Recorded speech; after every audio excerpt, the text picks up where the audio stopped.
In the face of this deplorable evil, the Church kneels before God and implores His forgiveness for the sins of her children.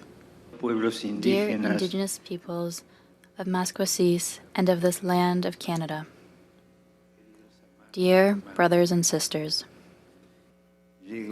I have come to your native lands to tell you in person of my sorrow, to implore God's forgiveness, healing, and reconciliation, to express my closeness, and to pray with you and for you.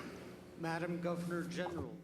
Again, I think back on the stories you told me, how the policies of assimilation ended up systematically marginalizing the Indigenous peoples, how also through the system of residential schools,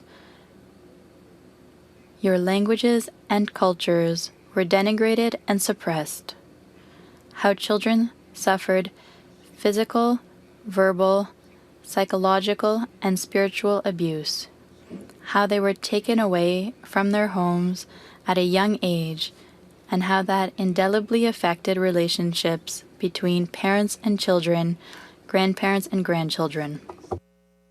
I am here because the first step of my penitential pilgrimage among you is that of again asking forgiveness, of telling you once more that I am deeply sorry.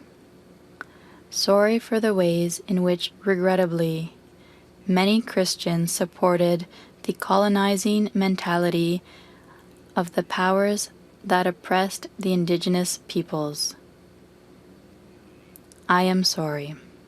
I ask forgiveness in particular for the ways in which many members of the Church and of religious communities cooperated, not least through their indifference, in projects of cultural destruction and forced assimilation promoted by the governments of that time, which culminated in the system of residential schools. In the face of this deplorable evil, the Church kneels before God and implores His forgiveness for the sins of her children. I myself wish to reaffirm this with shame and unambiguously. I humbly beg forgiveness for the evil committed by so many Christians against the Indigenous peoples.